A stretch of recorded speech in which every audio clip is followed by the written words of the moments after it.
Welcome to Vacation Station, hosted by Lisa and Nancy, editors of BigBlendMagazines.com.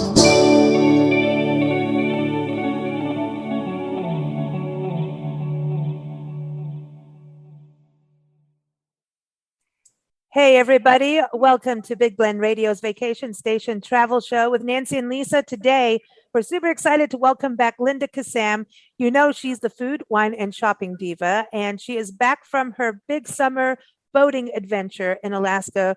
Her husband Alan's dream came true, and she had some interesting experiences. You can read all about them and see pictures if you go to nationalparktraveling.com. Just type in Linda Kissam and Alaska, and you'll find her story. It'll also be featured in the upcoming issue of Parks and Travel magazine. So welcome back, Diva Linda. How are you? Thank you. I'm very well. I'm back in Arizona, and after, almost 6 months on the boat, 3 of those in Alaska. Yeah, 3 of those in Alaska. Yeah. Quite a trip. Yeah, because you had to go through Canada to get to Alaska. So this do. Yeah. Wow. Yeah. Wow. So I'm it's jealous. interesting. You know, Seattle or Washington State up in the Seattle area is gorgeous. Then you get into Canada, which is even bigger and more gorgeous. It's, I don't know, it just has more stuff, greener, bigger, whatever. And then you get into Alaska. And Alaska, for me, was almost like visiting a foreign country. If not, it does look like the United States, but it doesn't, if I can sort of say that. And it's just something, I think, a place, a destination that everyone should go. Now, we were there for 3 months. That was way too long for me. Probably not a long enough for the group we were with, but I think really a 1 or 2 week trip for most people would give you the feel and the flavor and the sense of place that I think maybe only Alaska has. It was really something. And it's a place that I've been to before. I've been twice on a cruise ship, which I is good. It's good. It's one way to go, but it's nothing like going on a private boat, or if you can fly into a fishing village or into one of the larger cities and then do all of your outreach activities from there. I think is a really good idea. It seems that, with the way you travel on the boat, right, and you go and dock in these marinas, that there's a whole other culture. And Nancy and I were thinking about you and Alan, as we travel. And I mean, I know you do a lot of rest areas on your road trips because you have your little doggy too. Yep. Little Muffin has to go, and that's right. So there's these it's like a whole other way of, it's just different. And, we go from park to park, and there's just places where, you can park and go have a picnic or not, or be able to run to a store. There's just this different thing. And it seemed from your article that it's different going in on a cruise ship into an area like Ketchikan. I think that's where you were talking about, especially going to Ketchikan, going on a cruise ship, you get off and it's all la, but it's different going in from the marina side, and you suddenly now need Walmart. Did we say Walmart? You even put it in your article. I was like, the diva went to Walmart, man. Walmart. Oh my gosh. I did. Oh my God, I did. Went to Alaska to go to Walmart. Well, when you're out of certain things, or one of your beauty supplies dies, you've got to find a place to go replace all this stuff. And as well prepared as you hope you're going to be, things like bobby pins, or I don't know, this stuff. I know. Think about it. I know for computer stuff. Anyway. Yep. Yes, I know. It's so it's crazy. And you have to get out. You have to get out and go to the supermarket. And on a cruise ship, that's all provided for you. But you're on your own when you're in a boat. So it's the craziest thing. You come into these marinas. They're not resort marinas. That is not where we stayed. We stayed in fishing villages mostly. And Ketchikan really is a fishing village. So you park your boat next to all these fishing boats, not other pleasure boats, but they're all getting ready to go, or they're going. So out they go at 2 a.m. and they're getting supplies, and you have to race them. I mean, seriously, you have to race them to the supermarket because they're getting all their supplies for, a month. Yeah. So, you go in the supermarket and out goes all the water and all the pizza. This is boys stuff, pizzas and chips and milk and all sorts of crazy stuff. So toilet paper, my God.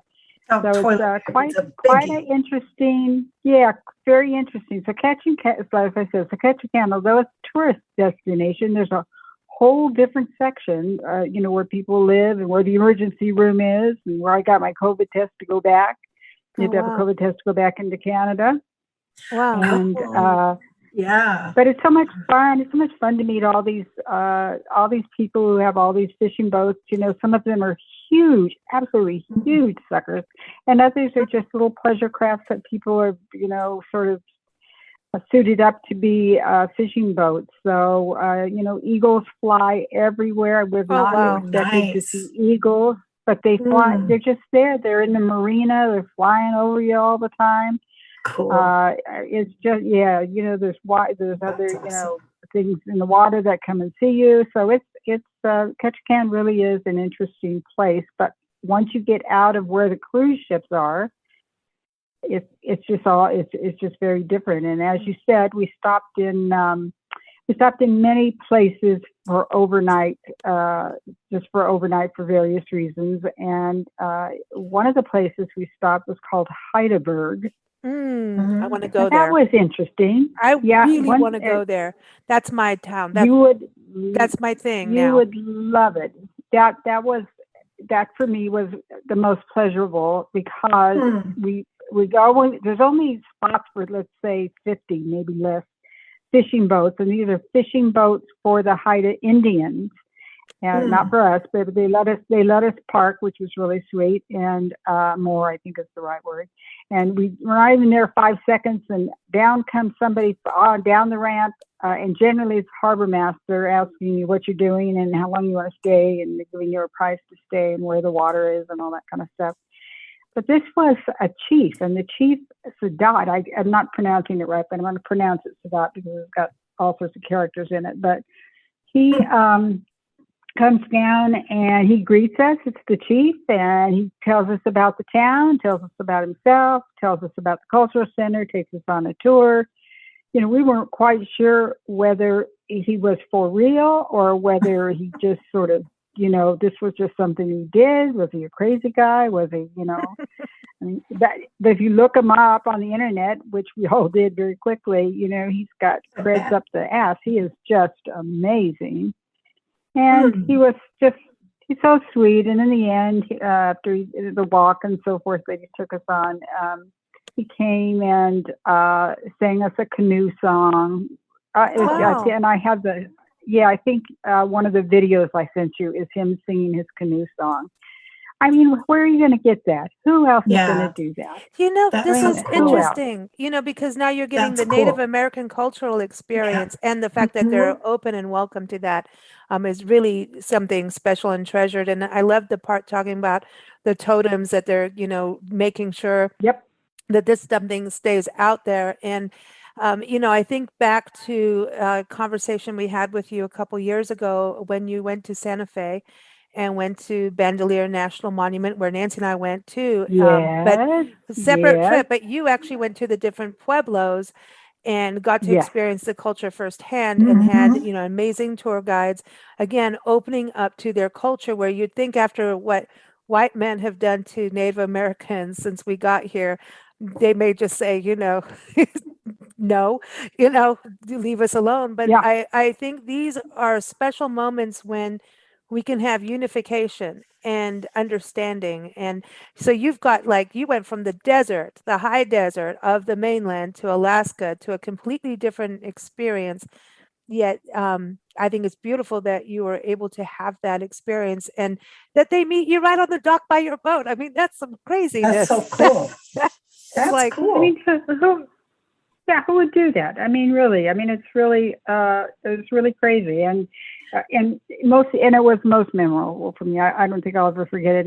And I think my husband was, I think, walking the dog, I think, right before we went to bed. And that about sunset is when a lot of the fishing, native fishing vessels come in. They're not big or anything there, but they all know where to fish. And so they're always a cleaning area on every fishing village marina. And if you walk there when they're there and talk to them, it's the most surprising thing. You really would never have to put a fish hook in the ocean. You would never have to do that because they're so happy to share what they have with you. I mean, you stand there and say, well, that looks really interesting. How'd you do that and whatever? And they're cutting this fish up and cleaning it and stuff. And they'll just go, here, have a fish. Wow. That fish at market price is probably well over $100. They're like, wow. Well, because at Pike Lakes Market, salmon was going for like $25 a pound, and you're looking at 20 pound salmon or halibut or whatever. That also was just amazing, and I saw that over and over again at all the places we went. So we got double the fish because we just took an interest. We're just asking questions, and we're not asking for fish. They just gave it to us. They were really pleased to do that. I mean, it's just crazy. And you said that this is like they do it at sunset, right? So when is sunset? When you think about Alaska in the summer, I mean, that could be midnight, right?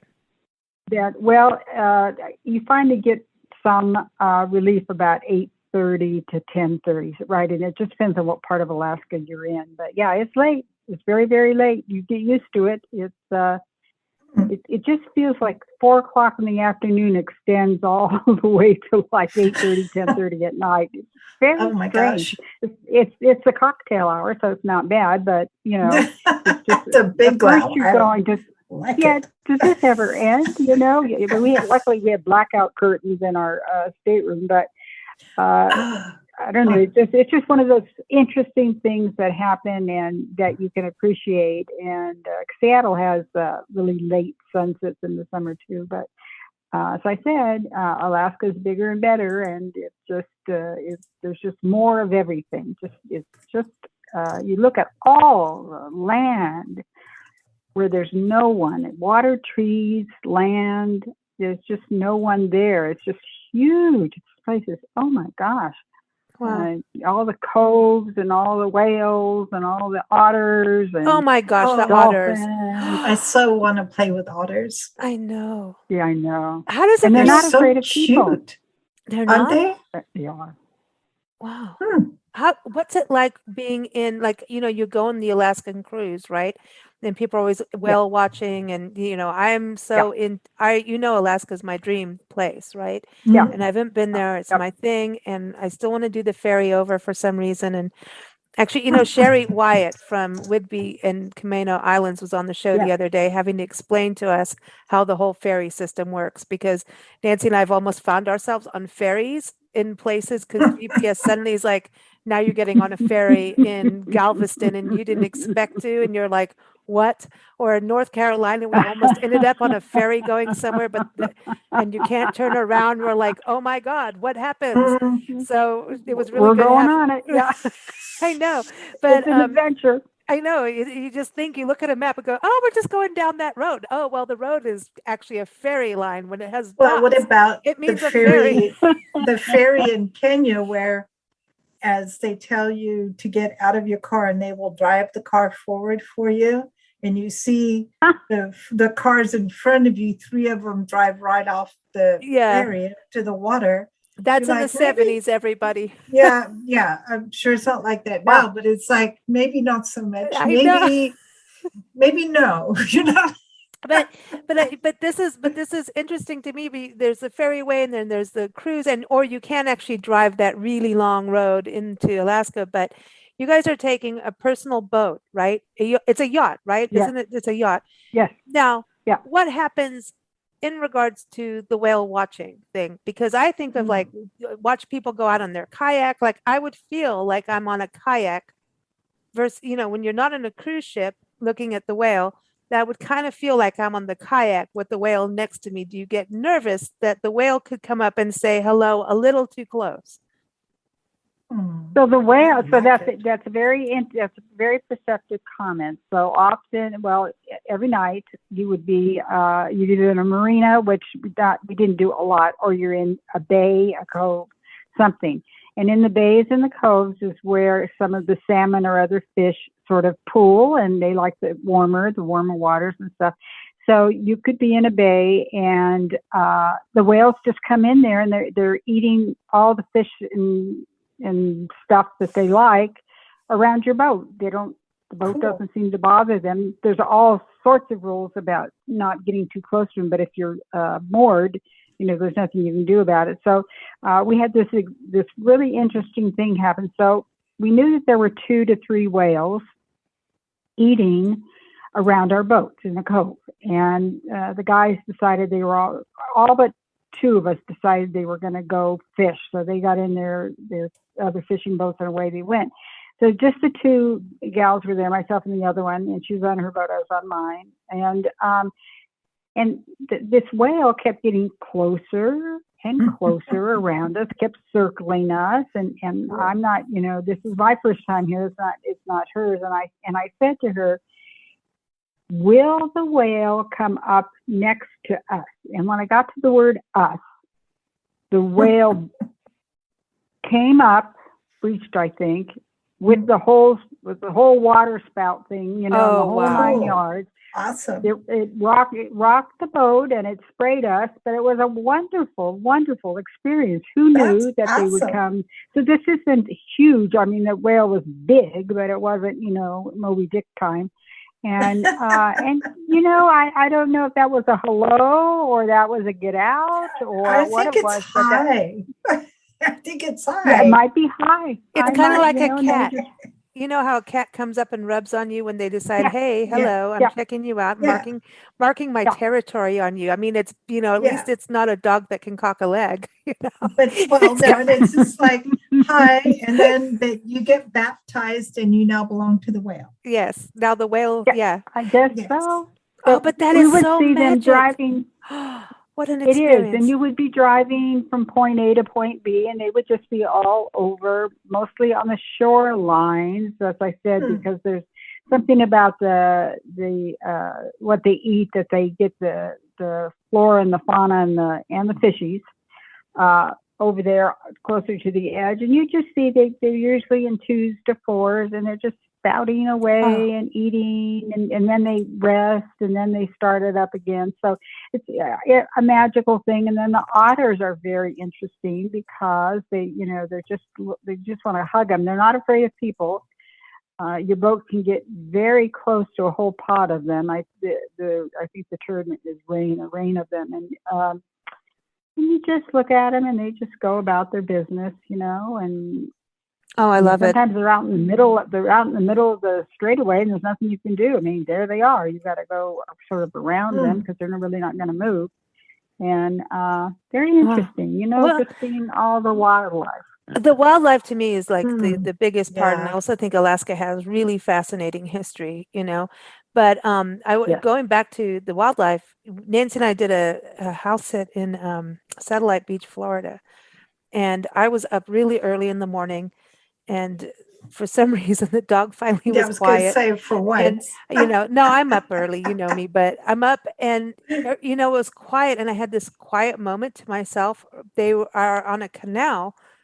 And so the sun was rising, and it was like about 5 a.m. So, you could tell we weren't in the epitome of summer anymore, but sun was rising, and I heard the sound. And at that moment, 2 dolphins or porpoises, I don't know, were floating around. And I went to get Nancy and come back, and they were just kind of like hugging the edges of the canal, right up to where the jetty was and the deck or whatever. I went out on the dock or whatever. Yeah, they have a dock. And I was thinking of you. I'm like, I wonder if this is what happens with Diva Linda. She's in her boat, and they can come right up to all the boats, and you can hear them blowing through their little blowhole thing.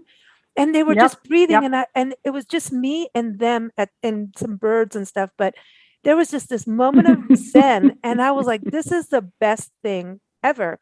And it was so magical because they were so friendly. Yet it was like, don't don't disturb, it was like this really little Yeah. quiet moment I had that I'll treasure forever. Just that little magic and their little blowing through their blowhole, because you could hear that. But if you were midday and everyone's mowing their lawn or whatever, you wouldn't hear that little blowhole thing, But, animals are curious. Like in Africa, we go on safari and people think, oh, you're going to throw meat out to attract animals. And some safaris, the ones who aren't really credible, do that. The other ones, though, you really don't have to do that because the animals will approach. If you're not driving like crazy and you stop and you just have some patience, the animals will approach. They're curious. They were like, okay, what are you? Who are you? And giraffes will put their heads like right down into the window of a safari vehicle. If you, they're like, hey, where'd you get that hat? They're cool. They really, so they'll just, they're very curious animals, and even lions will approach a vehicle. They don't run from a vehicle unless somebody drives crazy enough to make them run. So, I mean, they've kind of just coincide or coexist with humanity if we let them. So I think whales would be the same. They want to know. They're like, oh, who's this? Yeah. Who's this? I agree. Yeah, but they don't want to know too much. They got things to do. They have a purposeful life. They're not wanderers. They just they know what they need to do at different times of the day, and it's right. It's your luck to watch them do what they do. And speaking of that, I went to a bear conservatory. Also, and that was, I just chose 3 things I think to talk about in my article, but I could have chosen 50 of them. But this bear observatory was really something. You can only get to it by float plane or private boat. That's it. You can't walk there. You can't drive there. You can't do anything. It costs $10 to go to this thing. If you just buy a ticket, you take your boat up there and you buy your ticket. But if you don't bring your own private boat, you have to hire somebody to take you there, and that's about $350 because you're paying for a boat to take you there, a guide, which I think would have been nice. We didn't have a guide because we just went by ourselves, but at first I thought I don't want to go see bears in a zoo kind of thing, but it wasn't. It's not a zoo. This is out of nature, right? It's totally out of nature. And even they tell you when you have to walk a half a mile to the viewing platform. And what you're looking at is salmon. The salmon are running. So they're getting ready to spawn and do all that sort of stuff. And they need to get up this river. And the bears know this, and it's the time of year where the bears have to eat in order, because they're going to be hibernating. It's nature. Once again, it's just nature at work. And these bears learn how to catch these fish as they come up the river. And this is steep. This is steep, sucker. You don't want to be falling down, because you could hurt yourself, whether you're a bear or a person. And they get out there in the middle and they catch these fish, and they bring them back, and they eat what they want to eat, and then leave the rest. And then the eagles come down and get what's left. And then after that, the smaller birds come, and on and on. So everybody gets something, and it's just an amazing thing to look at. And they do it in a singular fashion, getting this fish. Or they come as a mom. They never identified the dads, just the mom and the cubs. And sometimes when the cubs were old enough, the mother was teaching them how to catch a fish. They didn't let the small ones go out in the water like the mom, but the mom would show them what she was doing, and then bring the fish back to them, let them eat it, and then she would, just keep on fishing. And otherwise, if you're a really tiny one or not ready to learn, the mother puts, somehow there's a communication process going on, but the mother puts the small bear up a tree or a fallen tree. And it's just, I guess everybody knows you're not allowed to come down from the tree until mom comes back with the food. Wow. It's the most amazing It's a thing. babysitter. Yeah. It's a babysitter. And one of the babies decided that that wasn't for him or her and came down. Oh. I mean, Uh-oh. this tree was huge. It gets down without mama and then starts whining because he wants mom. And it's rawr, rawr. And then the other bears don't like that. That's not acceptable behavior, I guess. They don't want him coming. It's a teenager. They don't, right. They don't want him coming down there. They don't want him off that pole. They need to be where they need to be. And this one was just out of its element, and it started to walk around, and it was not where it was supposed to be. And we never did see it come back, so I don't know if it knows where its home is or whatever. But anyway, these are just, as I said, seeing them do the natural things they do is such a pleasure. And this particular thing, if you can go to it, whether you're coming by private boat or whether you are in Fairbanks or Ketchikan, you can get an outfitter to take you, is it's a once in a lifetime thing. I want to give everyone the name. Let me give everyone the name, because I don't know how to pronounce it correctly, so everyone bear with me. Is it Anan-Bear-Wildlife-Observatory? It's part of the Tongass-National-Forest. So this is going to be, the observatory is it's managed by the United States National Forest Service. So you are in the wilderness, and it is managed in an appropriate way that no one's clamoring over the bears.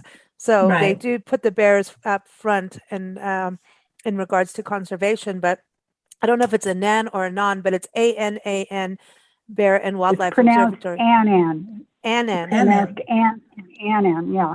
We pronounce it every other way, but they said no, it's Anan. So and you're absolutely right, and it's they tell you when you're going to make this half-mile trek from the where they greet you to where the viewing platform is, that the bears have the perfect right to come on the road, on your trail. Absolutely. And that's so cool. It's like the gators. I love it. We do all the swamp stuff. We've been doing swamps. You've been doing bears and all of that. We've been doing swamps. We did go on a boat, Diva Linda. We did go on a boat with gators, and I found the snake, of course. That's my thing. But anyway, they have the rights. Like if you go to Everglades National Park, you're going to go, whether you go to Shark Valley or the easy Ahinga Trail, that's the easiest one. If there's going to be gators on the side of your pathway, people are cycling by the gators, all sunning themselves. And, no, it's really cool. It's really cool. But they still do this thing where, the gators are here, that you are privileged to see them.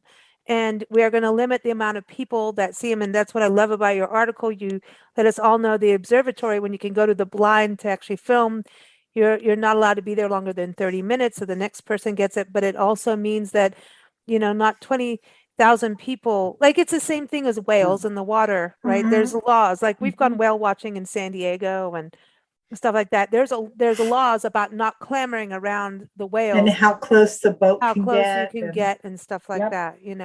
There are laws to protect these babies, and they need to be there. But you got to see the black and brown bear in one spot. Fishing is a very unique thing.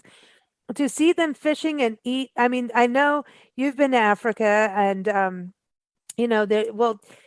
we've seen game kills and stuff like that, and it is kind of gross, because you can see them chewing and ripping flesh and whatever. But there's nothing like really experiencing it. Like, were you glad you went? And I know you had your boots, and we need to talk about your boots later. But but when you saw that, was that like that was you? I mean, did you get that adrenaline rush, kind of like magical feeling? Like, wow, this is something you're never going to see again. Yeah, it's one thing to be up on the platform looking down and you're seeing the bears go in and out of the water, and you can see that they're eating fish, but you really can't feel that they're eating fish. That's the best way I can tell you. And then they get down into the blind, which takes you all the way on top of the water. And so the bear that you're looking at is now 2 feet maybe away from you. and Wow. you see it actually. You can hear the river rushing. You can hear the bear grunting. You can hear it when it snaps the fish. Wow. The snap of the fish. Then you can hear and see the guts, with this and with that. And at first you go, oh, and then it's just natural. It's just you're getting to see what they do in a natural format. They do not, somehow they just ignore you and just do their thing. And it's and then you think, well, why do they leave that fish? They don't. I think they like the guts maybe and the head or something, but they don't like the whole fish. But that they leave to get another one, and the eagle comes down and grabs it and takes it up to wherever he's eating, and then the whole cycle sort of starts again. It's just so there's not a whole lot of guts and stuff. Yeah, it's not a whole lot of guts and stuff to hang around because it's a cycle. It's a beautiful cycle that you get to be part of, and and it's fun to see that. The brown bears are there mostly, and then the black bears come, and the brown bears get out of the water and wait for the black bears to eat and do their thing. And then when they leave, the brown bears go back. Wow, that's wild. Diva Linda, something really interesting about your article. Did you talk about how to get there to Anan? I'll get there with that pronunciation. Anan, yeah. Anan, okay. Is that you talk about how to get there. You give how many minutes by air, because now you're in Alaska where you take planes, right? Little planes out there. Yes. But then you give the latitude and longitude of getting there. So I know Nancy deals with that with all our geek maps on the website and everything, the Google Maps. But now do you now speak longitude and latitude from being on the boat? Is that part of what happens? Well, I just thought this would be fun because this one was, we're going to the observatory. It's here, it's there. But I think at some point my husband just said, longitude, latitude, just give it to me so I can, plug it into the GPS thing. And I thought, isn't that cute? That's something, and I think I probably haven't done that one before. So that's why I plugged it in. I just thought that was fun. If there's pilots that are going to listen to this, we will please excuse the isn't that fun? Isn't that cute? No, but it is cute. It's all no. My job is not to know longitude and latitude. Mine was to make cappuccinos and drive the boat a tiny bit. No, but she got to take her espresso maker, and it's the only way she went on there. But you did break wine glasses on the boat because you had a little swell. Oh, God. Well, you tend to forget the boat is not a house. And it's a moving, living, tripping thing. And it's an RV on water. Really, it's an RV on water. It is. Oh, that, but at least you can sort of stop the RV if things are happening to it.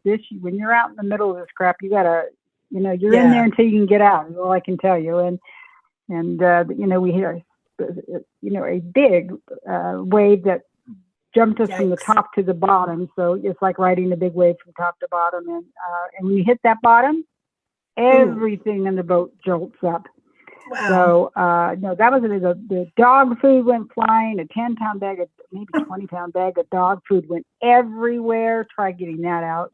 With the dog going, yippee, it's time to eat. Oh, God. We did think of you because, we've done a lot of things. We've had some interesting experiences the last few months. We did stay in a 34-foot Airstream. Luxury. It was very nice. I saw that. On a farm in North Carolina. Well, then the electricity went out because things were getting overpowered. And so we had to go in the farmhouse. But so this was a whole new living thing, living and working. And Nancy's got her bed, and she had a nice double bed. This was a wonderful experience. And and especially the best part of it is a rooster kept chasing Nancy. And that was the best part. I don't know what the heck, dude. Dude, he wanted Nancy, but don't wear green Crocs in front of roosters. Yeah, apparently it's got to do with shoes. But and we still need to get to Diva Linda's new boots. But we were in there, so Nancy had a bed, and where I was we were on two different sides. The cats came out and slept with us at night, and we had all these little things, and so it's all made so that if you're traveling, things don't fall or whatever. We're like, okay, we're almost like Diva Linda, but we're up in the treetops. We're on this deck overlooking the water. So, cool. but it was really quite cool. And then we're thinking about you in the shower and the bathroom situation. So I'm going there because I know that this is Alan's dream, and now you have been for you're a luxury travel hotel person, boutique hotel, B&Bs, you know. And so the bathroom doesn't work the same where you have to flush the water out when you go pee pee, you flush it down. Then you have to do a little tiny shower and you shower. I mean, it was fun, but you did this for 6 months. And I want to know how Diva Linda did in the bathroom. Like, I don't want to know what you did in the No, I just want to know how the Diva, like this what is bathroom was better. Yeah, this bathroom is better than the one we had in the Grand Banks boat. So this is the Notion Alexander. So this is a vacuum flush, which is better than the pump flush that we had, which was awful, absolutely awful in the other boat. So it still doesn't work as well as a regular bathroom. And as you say, the shower, you've got to get in and you got to get out, and you know, it's you the hope that you didn't PTA. use too It's much the hot water. pits, tits, and ass. Yeah, yeah, it's really fast, really, really fast. And then you can be better when you're in a marina and hooked up to water. That all works out okay. But you know, it's just you know, if you just think it's all part of the experience, it's not gonna last forever. I'm not living on this thing 12 months a year, and it makes my husband happy. He's so happy with it. He thinks it's wonderful. So you know, you just not for me, but you know, it just is. But you did get boots. You did get new boots out of this. So I heard from the other people that that we went with. So there are 2 other boats, and they both had already been to Alaska once or twice, and they keep saying, you got to get these boots. You got to get boots. You can't go to Alaska, and then it's gonna your feet are the most important thing to keep dry. You have to get boots, and what you have, you know, is not boots. Those aren't boots. Those are play toys. So we went to the appropriate, so we went to the appropriate place. And of course, they're out of all the cute stuff. So everybody in Alaska, and it really is true, men, women, children, generally wear these one type of boots that they come in brown, I think, but there are a couple of places that take those boots upscale them, and they put octopuses on them or little whales. They're just, you know, as cute as can be. Of course, they're all sold out. I know we're at the beginning of the season, so maybe they just didn't have the new session in. So I had to get, they're like biker boots. I mean, there is nothing. They're called commercial tough enoughs, I think. And I mean, these things, I don't care what you do, nothing's happening to you. You can probably go on a saw and nothing would happen to you. Wow. And but your feet are never there's no water, no mud, nothing that can, you know, you probably drop something on them and nothing would happen. So, you know, but I look like a biker chick with them. They're really hilarious. And, you know, next year I'll probably think of how to put in, you know, something on like a bling or something. But you need to bling them. I'm working around as a biker. Oh, yeah, you need to look. You got to bling them. Well, this is funny. Gotta bling them. Yeah, the ravens will come after you. The ravens will come after you. But this is, to me, this is, I love this because before it's like, I need special crabbing shoes. I need, you know, I need my bling. I need this. And now it's like, no, girl, now you're going to Alaska. Now she's gone biker. She's gone biker boater girl. Biker boater chick. Gosh. Yeah. No, I love this. It's so true. And the other experience you wrote about in your article, I'm sorry, but this is really funny. Diva Linda. I mean, we've known you for quite a while. We've done some travel with you. I just never in my wildest dreams thought I'd be talking to you on a radio show about you wearing big biker boots in the middle of Alaska using a toilet on a boat. You know what I mean? So I'm just saying, this is interesting, but you talked about fishing and now I'm thinking Diva Linda is out fishing and she's got a whole section about how to fish. And I'm going, holy crap, Diva Linda, are you still Diva Linda? Are you still Diva? Yeah. You did talk about chocolate. I know. So, okay, you did round it back up to Diva Linda style, but seriously. Are you catching the fish and throwing them back in because they don't come with diamonds? She's only going for oysters because they got pearls. Yeah, well, I'll tell you this. fishing just is not as easy as you think. And I didn't want to really be involved in it at all. But sometimes, like Alan would catch a fish. And Alaska has 50,000 rules about what kind of fish you can keep and what kind you can't. And the only way you know about this, at first we were guessing, and then you can't do that. So, and then there has to be a certain length. And you have to get a book, and you have to have this book out, and you have to say, now, does this look like one of the ones you can keep or not? You know, they'll describe it as, you know, it has a desert color with a green lips or something, and you're going, you know, this thing's been in the ocean a while. You know, it's lost its color. I don't know, but there's a fine for everything. So, and then you can't keep. Yeah, you cannot keep little fish. They have to be 25 inches, I think, or something. And the color for fish that nobody would eat in the entire world, they've got spines on them, all sorts of crap. I mean, you would just throw them out anyway. But, you know, and then they have this rule about if you catch one of these fish that you're not supposed to catch, you have to put them back down 60 feet with a special implement. Now, once you bring the fish, once you bring the fish up, it kills their bladder, you know, their air bladder. Oh. And so putting them back, so you have to unhook them, and then you have to put them on this special implement you have to buy, and you have to put them back down 60 feet or something like that. So they're deader than a doornail, but that's what you have to do. And even when they come right back up to the surface, the eagles won't touch them.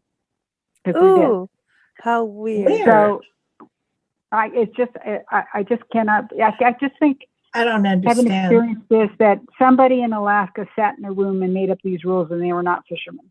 So but I just want to say the implement word sucks. It feels like you have to bend over and cough. Do you reestablish their bladder and then put them down 60 feet? Yeah, I mean, once it's ruptured. It's ruptured. There's not a thing you can do.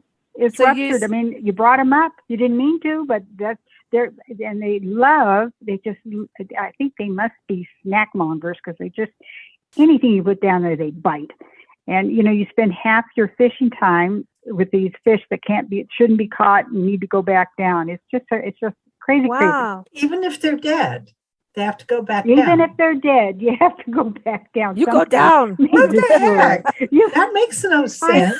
My gosh. It makes no sense. You've killed it. No, why not eat it? I mean, the poor thing is deader than dead, and there you are trying to get it off one thing, put it on another, and then put it back down. I'm so glad I don't eat fish.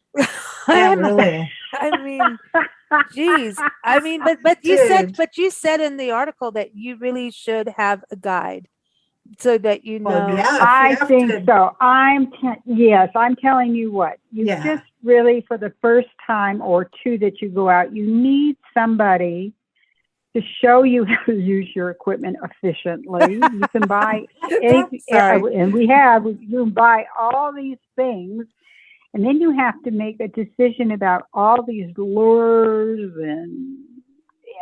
So can't you get a lure that says, "I don't want your bladder, you're the wrong fish"? I wish. I mean, what you're looking for is salmon. You're looking for salmon and halibut, and you get a lot of rockfish, which you can keep some of them, not all of them.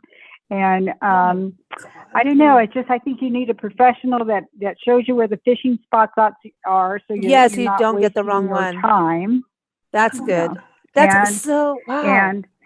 Wow. And then what they do is, this is really great. So you go out with them for a day or two or whatever you're going to do, go to one of these charming fishing villages where there's only like 20 people in the whole village, and, 10 houses, 20 people, and a post office, always a post office. And they take you out, they bring you back. You're going to get something. You're going to get fish. They clean it, they pack it, and they send it to your house.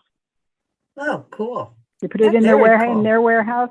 In their freezer, with their warehouse freezer thing, and then when it's time for you to go home, they ship it after you leave, and there you are. So you're not cleaning it, because I was thinking you were cleaning the fish, like Alan's catching it, then you get the fish. You did? You scaled fish and do all that? No, not me.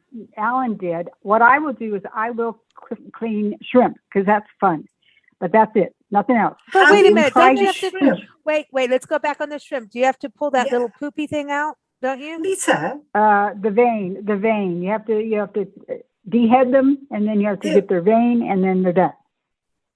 and you That's it. and It's really easy. and Very that's quick. fun. It's not icky. It's kind of, if you have, no, it's kind of fun. It's not bad. We tried crab, but either Alan or I could kill the crab. We just Oh my couldn't, God. so. I've missed you so much, Diva Linda. I got the giggles. I've Okay, missed so you wait. so much. I So, can't tell you how much I've Lisa, missed you you. have to say, where were we when we saw the crab cross the road and go up on the sidewalk? Why did the crab cross the wall? I Well, know. we've Where seen- was Why? that? Well, we were I all don't- over Florida, and we were all over. Yeah. We did like a whole thing of. We've been all over. I don't know where Yeah. and when, but But I'm telling you, Diva Linda, we've done like 500 parks. yeah, but I'm not so the- I joking. know. And But but we've done this- all these swampy places. So we were in Merritt. No, wait. We saw one of those really giant horseshoe crabs. Yeah, and that but was out, that was, but he was and I dead. think he and was that's dead. too But I bad. mean, I was like, Yeah. what the hell is this? No, it's a horseshoe It crab. does. It Mhm. looks like it's from space. I'm sorry, but Yep, some of the yep. stuff from It's- the ocean looks space. No, I they're- mean, I'll They're ask William Shatner. prehistoric. They're But, really prehistoric. Yeah, I was like, this is some Yeah, crazy stuff, It was way cool. So that was in Florida, and we were doing Cape Canaveral in that area, which is kind of cool because, they're doing the whole space thing too. I know they were more in Texas and stuff, but anyway. we stop at a stop sign and the crab is crossing the road. there was a big goes crab. up over the curb. Yeah, there was a Like, I big love it. crab. Oh, I think that was Merritt Island National Where Seashore. was that? That We was did Merritt crazy. Island and Cape Canaveral or Canaveral National Seashore and all of that. It's above St. Augustine, and then you go into South Carolina and go up to North Carolina and do Yeah. more swamps. I mean, we've done. They need a sign that says, please stop for crabs. Yeah, but then there's these crabs that are only one-armed bandits. Like they only have one little thingy and the other one's gone. Like they don't one have. is big and the other is Yeah, small, but yeah. one is how they catch their prey and the other one is how they eat. But now, you did you see go- the one-armed bandit The crabs? you have to study crabs. You understand? Those days are Well, over. as I said, Alan and I tried to catch crab, and we got one, and then came the time to do something with it, and then we couldn't because the crab was so cute. So They we got had to do cute something. little We finally eyes. we finally ended up putting it in the freezer to put it to sleep. Then we whacked it. Wow. Oh, Wow. dude, Okay, so Diva Linda, dude. all this being said, I mean, That is this- bad crab karma. you've been on 3 months in Alaska, then you did the, Washington State, you've gone through Canada. Yeah. I mean, this is like an epic Yeah. adventure. Are you doing this again next year? Never again will I go. Never. Really? That's a boy thing, and I think if Alan would like to go back and do some serious fishing with a guide, I think he should do that. I've done my part. I have done my part, and so if he wants to do that, then I'll go visit friends, someplace else. And, So does that or mean we go on get a to press see trip or you something. next summer when we're in Northwest? We're going to be in the Pacific Northwest next year. Yep, So yep. does that mean, Well, and we'll- we'll be in yeah. Arizona too. So hopefully we'll get to see you. We're going to be everywhere again, That would be but nice. That would be but nice. we are going be to nice. Washington State. We're doing Oregon, Washington State, and Texas all at the same time because that apparently works. But so like we actually get to see Diva Linda in the summertime somewhere. Oh, Yep. good. Yep. We're gonna make it happen. I Yeah, love that Yep. because we miss our travel time with Diva Linda because I there's just know, nothing I like know, it. me And now too. she has boots that we need to see and experience. That's right. I'll wear my boots. Oh, I love it. I'll wear my biker chick out, my Alaskan. Because an Alaskan chick biker chick boots. is much different than a California one. Yeah. Wow. Okay. All good. Well, now I'm Cool. gonna go watch Northern Exposure, Yeah, I know. Exactly. which was filmed in Canada, by the way. But anyway, and we've actually been to where it was filmed in Roslyn, not Canada, excuse me. Roslyn. Roslyn, Washington State, near Yep. Snoqualmie. Did I say that right? Lake. Snoqualmie. Okay, Snoqualmie. thank you. Yeah, you know that. Lake Yeah. something with a K. But anyway, that was I many, don't many know. years ago that Been we were there. there. I'm But we'll not be up seeing there. it. We're going to go to Winnewaukee. Winnewaukee. All right Yes. then. And Don't know what that is, but good for you. Anacortes. And Winnewaukee Yeah. is near Yakima, I think. I don't know, but they have apples and wine. So we'll Yeah. be fine. And we're going to Or Anacortes. are you talking about Wenatchee? Oh, probably. Winnewaukee. Diva Linda, Oh you yeah, we need have one of those. yeah, you need Oh, God. you need to help us when we the north Yeah, yeah. I like Listen, Winnewaukee. no, the reality is whenever you go, like, as soon as it hits northwest or northeast, I can't pronounce anything. Don't ask. Don't. Well, no, that's northeast, all right. northwest, I'm done. Anything else? Well, kind of.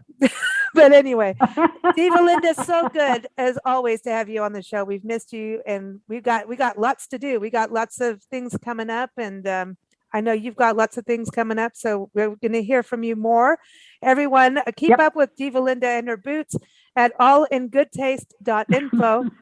Her story on Alaska is on nationalparktraveling.com and other stories too. And it'll be in the next issue of Parks and Travel magazine. And of course, keep up with us at bigblendradio.com. So thank you so much, Diva Linda.